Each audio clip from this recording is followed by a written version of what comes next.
اللہ اللہ اللہ اللہ اللہ اللہ اللہ اللہ۔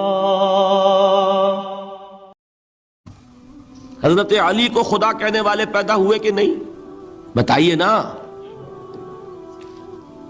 کیا وجہ ہے کہ علی کو خدا کہنے والے پیدا ہوئے لیکن محمد کو خدا کہنے والا پیدا نہیں ہوا صلی اللہ علیہ وسلم ورضی اللہ تعالی عنہ؟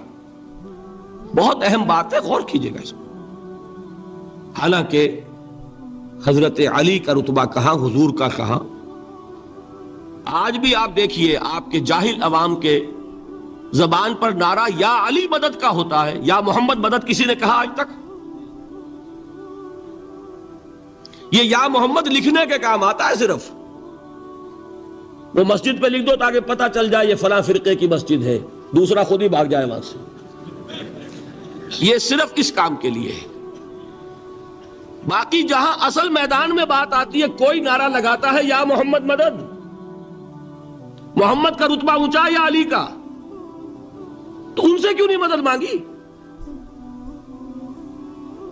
یہ سوالات آپ کے سامنے رکھ رہا ہوں میں۔ پھر یہ کہ جس طریقے سے کہ غوث اعظم کو پکارا جاتا ہے، کیا محمد کو پکارا جاتا ہے؟ کیا نسبت ہے؟ حضرت علی تو پھر بھی صحابی ہے، خلیفہ چہارم ہے، حضور کے چچا داد بھائی ہے، داماد ہے۔ غوث اعظم تو بہرحال وہ نسبت تو نہیں ہے۔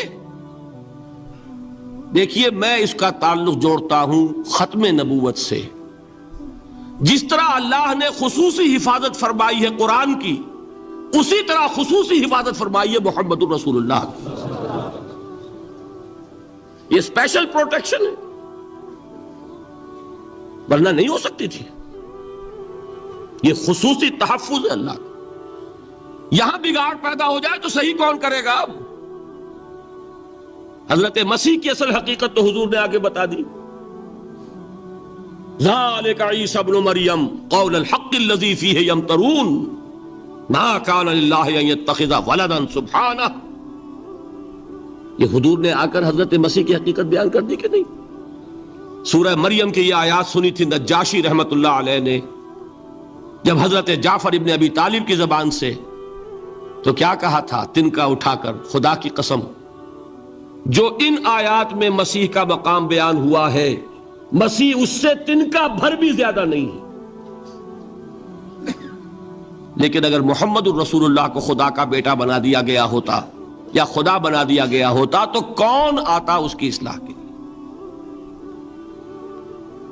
جیسے قرآن مجید کا تحفظ ہے، ایسے ہی محمد الرسول اللہ کا تحفظ ہے۔ وہ تحفظ ہوا کیسے ہے؟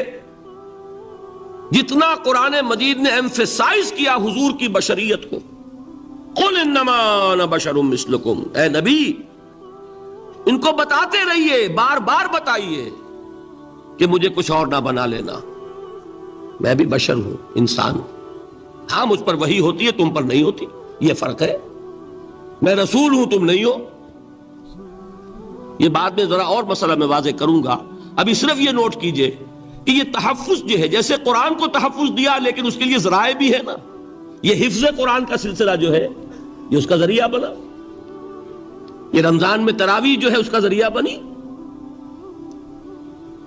ہمارے ملکوں کے اندر تو حفاظ کو مسجدیں نہیں ملتی، تلاش کرتے پھرتے ہیں، اور ایک جیسا کہ اینول جشن ہوتا ہے قرآن مجید کا، ہر حافظ اپنا حفظ تازہ کر رہا ہے، حفاظ لگے ہوئے ایک دوسرے کے ساتھ تازہ کرنے میں۔ یہ ذریعہ ہے اللہ تعالیٰ نے کہ جس کے ذریعے سے قرآن کو محفوظ کیا۔ تو حضور کو جو حفاظت دی اس کا ایک طریقہ کیا ہوا؟ قرآن مجید میں حضور کی بشریت کا نمایاں کرنا، اور دوسرا یہ کہ خود حضور نے ایسی باریک بینی سے روکا۔ یہ بھی آپ کو پسند نہیں تھا کہ میں آؤں تو تم کھڑے ہو جاؤ۔ سنا کہ نہیں سنا آپ نے؟ صحابہ کو آپ روکتے تھے۔ ایک صحابی کی زبان سے نکل گیا ما شاء اللہ و ما شئت، جو اللہ چاہے اور جو آپ چاہیں. فوراً ٹوک دیا, اجعلتنی للہ ندن, کیا تم نے مجھے خدا کا مد مقابل بنا دیا؟ مشیت صرف اس کی ہے. یہ روک ٹوک, یہ وہ چیزیں ہیں کہ جس کی بنا پر اللہ نے تحفظ عطا فرمایا. یہ جو آپ نے فرمایا میری قبر کو کسی جلسے اور جشن کا مرکز نہ بنا لینا, فرمایا کہ نہیں فرمایا؟ اللہ تعالیٰ لعنت فرمائے بنی اسرائیل پر کہ انہوں نے اپنے نبیوں کی قبروں کو وہ میلہ گاہ بنا لیا. یہ ساری وہ ہیں, یہ تحفظات ہیں, یہ بچاؤ ہے. یہ امت کو متنبہ کیا جا رہا ہے کہ محبت اور عقیدت کا غلو جیسے پہلے ہوا, یا اہل الکتاب لا تغلو فی دینکم, اے کتاب والو اپنے دین میں غلو سے کام نہ لو. یہ غلو محبت, غلو عقیدت ہے جس کی بنا پر وہ خدا کے بیٹے بنا دیے گئے. اور اگر وہ ہوتا یہاں اللہ کا نہ معلوم اللہ کے برابر کس طریقے سے حضور کو بنا دیا جاتا, لیکن قرآن نے خود حضور نے اس کی پیش بندی کی, جس کا ظہور ہم دیکھ رہے ہیں کہ اللہ کے فضل و کرم سے یہ امت تا حال بحیثیت مجموعی محفوظ ہے. البتہ دیکھیے شاعروں کی باتیں اور ہوتی ہیں, اور عوام کی اور واعظوں کی اور نعت گوؤں کی باتیں جو ہے وہ اور ہیں. میں جس چیز کی نفی کر رہا ہوں وہ علماء کی بات ہے. شاعروں کا تو قرآن مجید کے اندر خود ہی بھاڑا پھوڑ دیا اللہ نے. والشعراء یتبعهم الغاوون الم تر انہم فی کل واد یہیمون انہم یقولون ما لا یفعلون. مبالغہ نہ کریں تو شعر میں رنگ ہی پیدا نہیں ہوتا. پھر شعر کائے کو کہنا ہے نثر کہو بھائی, مبالغے سے اس میں ایک تاثیر پیدا ہوتا ہے. وہ مبالغے ہمارے شاعروں نے ہمارے نعت گوؤں نے کیے ہیں, اور اس میں اللہ تعالیٰ انہیں معاف کرے بالکل اوتار کر الفاظ بھی استعمال کر دیے. وہی جو مستوی عرش تھا خدا ہو کر اتر پڑا وہ مدینے میں مصطفیٰ ہو کر. بتائیے رام چندر جی کے بارے میں جو عقیدہ ہے, اب کیا فرق رہ گیا؟ بال برابر فرق ہے یہاں کوئی؟ اور نکتے پیدا کرتے ہیں. مدینے کی مسجد میں منبر کے اوپر بغیر عین کا ایک عرب ہم نے دیکھا. کیا سمجھ میں آیا؟ عرب میں سے عین نکالا, کیا بنا؟ یہ نکتہ آفرینی ہے. اسی طریقے سے ہماری شاعری میں کچھ ہماؤست کا رنگ بھی پیدا ہو گیا. خود کوزاؤ, خود کوزا کرو, خود گلے کوزا, خود رند سبو کش, خود برسر آکوزا خریدار بے آمد بشکست و رواں شد. وہ خود ہی کوزا ہے, خود ہی مٹی ہے جس سے کوزا بنا ہے, خود ہی کوزے کا بنانے والا ہے. سمجھ رہے؟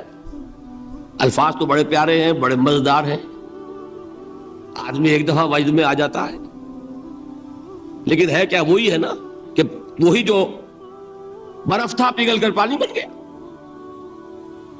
خود کوزاؤ, خود کوزا کرو, خود گلے کوزا, خود رند سبو کش, خود ہی اس کوزے میں شراب ڈال کے پیتا بھی ہے, خود ہی مٹی ہے, خود ہی وہ بنانے والا ہے, خود ہی کوزا ہے, خود ہی اس میں شراب ڈال کے پیتا بھی ہے, اور خود ہی اس کوزے کو توڑ کر اپنا راستہ بھی لیتا ہے.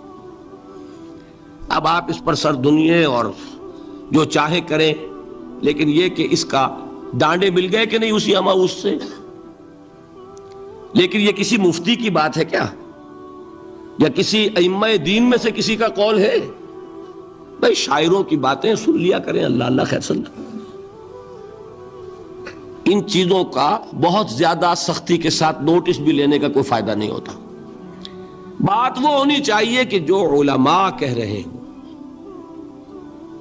مستند عقائد ہو, جو ان کی کتابوں میں درج ہو, ان سے بات ہونی چاہیے. تو یہ چیزیں, یہ گمراہیاں آئی ہیں, لیکن الحمدللہ ثم الحمدللہ کہ یہ عوام میں ہے, جہلاء میں ہے, شعراء میں, نعت گوؤں میں ہے. یہ کسی بھی مستند دینی فرقے کے مستند علماء میں ہم کے ہاں موجود نہیں. البتہ ایک مسئلہ جو ہے نور اور بشر کا, وہ ذرا تھوڑا سا میں حل کر دوں آج. آپ سمجھتے ہوں گے لا ینحل ہے. میں نے جس طرح